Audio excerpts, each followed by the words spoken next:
Hello children's. ये question कुछ नया किस्म का है, आप इसको ट्राई कीजिएगा। देखिए, कहते हैं two poles stand on a horizontal plane. P and Q's are the 2 points on the line joining the base of the poles. The angle of elevation of the top of the poles as seen from P are 30 degree and 60 degree, and as seen from Q's are 60 degree and 45 degree.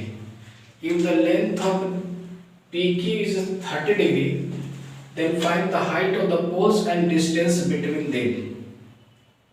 इसमें करें दो पोल हैं और ये दोनों पोल का जो base है जहाँ गाड़ा हुआ है उस दोनों के बीच के दूरी में 2 पॉइंट लिया गया है। एक पॉइंट Q लिया गया है और एक पॉइंट P लिया गया है। तो देखिए, एक पॉइंट P लिया है, एक पॉइंट Q लिया है। तो कहता है कि पहले ध्यान दीजिए कि P से अगर देखता है, P पर खड़ा कर देते हैं तो देखता है, दोनों को टॉप्स को देखता है तो एक 30 डिग्री और एक 60 डिग्री का एंगल बनाता है। तो देखिए, P से देखा अगर एक को तो 30 डिग्री बनाया, P से अगर यहाँ पर D को देखा तो यहाँ 60 डिग्री बनाया।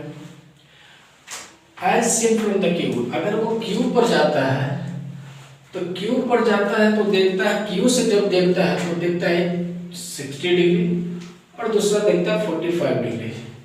इस तरह से दोनों पोजीशन पर अगर बदल जाता है तो उसको जो एंगल ऑफ एलिवेशन होता है वो चेंज कर जाता है।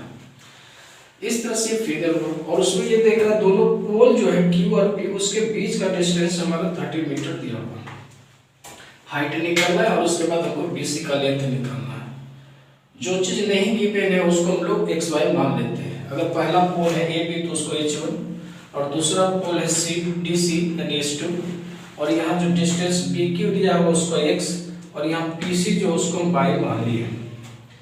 यहाँ कुछ दिया हुआ BQ = X, CP = हमारा Y है, PQ = 30 है, AB = H1 और CD = H2 जो गिवन था हम लोग यहाँ मतलब जो हमने लेट किया था वहाँ पर लिख दिए।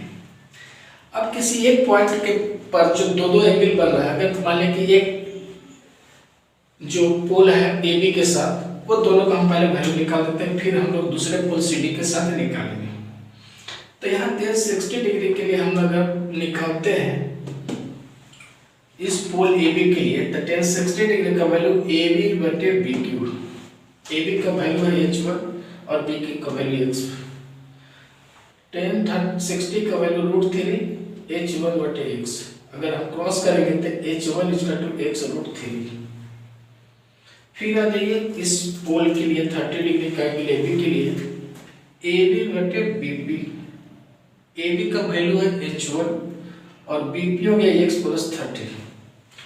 30 का वैल्यू 1/√3 बराबर H1/X + 30। क्रॉस करेंगे तो X + 30 = √3 H1। इससे हम लोग क्या कहते हैं कि जो हमारा दिया हुआ अगर x निकालते हैं तो उधर चला जाएगा √3 H - 30। तो हम लोग यहाँ पर x का वैल्यू या कुछ वैल्यू हम लोग डालते हैं। H1 बराबर हम लोग दिया हुआ है X√3। x के जगह पर ये जो वैल्यू हम डाले हैं डाल देते हैं तो x के जगह पर डालेंगे तो कितना हो गया √3 H1 - 30 और ये √3 पहले से है, इसको हमने अंदर गुना किया तो मिल गया √3 और 30 √3 मिला। उसके बाद हम लोगों का अब हम लोग जो h का वैल्यू निकाले तो H1 = 50 √3 आया। H1 दिया होता है H1 3 H1 और -30 √3 इधर गया तो हमारा 2H1 और 30 √3 माइनस खत्म हो गया। H1 = 50 √3 आ गया और H1 का वैल्यू दिया होता है X√3।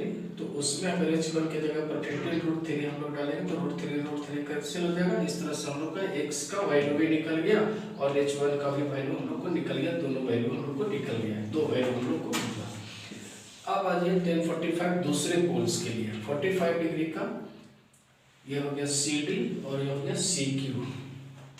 हाइट था H2 और ये 30 प्लस ये बल्ला हमारा हिस्सा y है, y डाल दिए। 1045 का वैल्यू होता है 1 क्रॉस करेंगे तो हम लोग H2 equal to 30 plus by हुआ। अब हम निकालते हैं tan 60 डिग्री का वैल्यू। अब देखिए इस फिगर के लिए tan 60 डिग्री का वैल्यू हो गया CD बटे PC। CD का वैल्यू हमारा H2 और PC का वैल्यू बाई √3 का वैल्यू tan 60 डिग्री का वैल्यू √3 H2 बटे बाई क्रॉस करेंगे तो H2 इक्वल टू बाई √3। और देखिए पहले H2 इक्वल टू दिया हुआ था 30 प्लस बाई, H2 की जगह पर हम लोग डाल देते हैं तो यहाँ पर हमारा हो गया जाकर के H2 की जगह पर बाई √3 और 30 प्लस बाई। बाई को एक तरफ ले आएंगे तो बाई कॉमन होगा √3 minus 1 equal to 30। By equal to √30 बटे √3 माइनस 1। अब ये माइनस रूट में इसको हम लोग क्या करेंगे कंजुगेट से गुना कर देते हैं √3 प्लस 1 बटे √3 प्लस 1। नीचे a प्लस बी और a माइनस बी यानी a square minus b square. ऊपर में हमारा बच गया क्या 30 √3 प्लस 1 और 3 माइनस 1 नीचे हो जाएगा तो इसका 2 होगा। 2 से कट जाएगा 15 तो 15 √3 प्लस 1 हम लोग को ये हमारा बाई का वैल्यू हो गया। यानी ये बाई जो हम लोग निकाले थे ये वाला जो क्वेश्चन मेरा बाई था वो वैल्यू हम लोग को ये आ गया। अब आप देखिए H2 का वैल्यू हम लोग को दिया हुआ है बाई √3।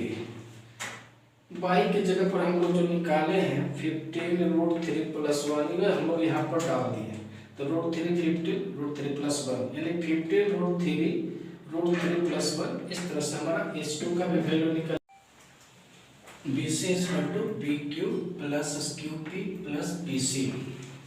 BC अब कितना निकाले हैं BC का वैल्यू हम लोग x प्लस 30 प्लस बाई हुआ। BC का 15 आया था और BQ मेरा दिया हुआ 30 और बाई का वैल्यू 15 √3 प्लस 1। ये अलग है रूट से बाहर तो इसको हम लोग 30 और 45 हो जाएगा 15 √3 प्लस 1। इसमें से हम 15 अगर कॉमन ले लेते हैं तो 3 प्लस इसमें से 15 बाहर हो गया तो √3 प्लस 1 यानी 1 और 3 4 हो गया 15 √3 प्लस 4। अगर इतना हम अंदर गुना करेंगे तो 15 √3 प्लस 60 नहीं तो इतना ही छोड़ देंगे तो BC। इस तरह से दोनों पोल का डिस्टेंस भी मालूम हो गया, दोनों पोल का हाइट भी मालूम हो गया।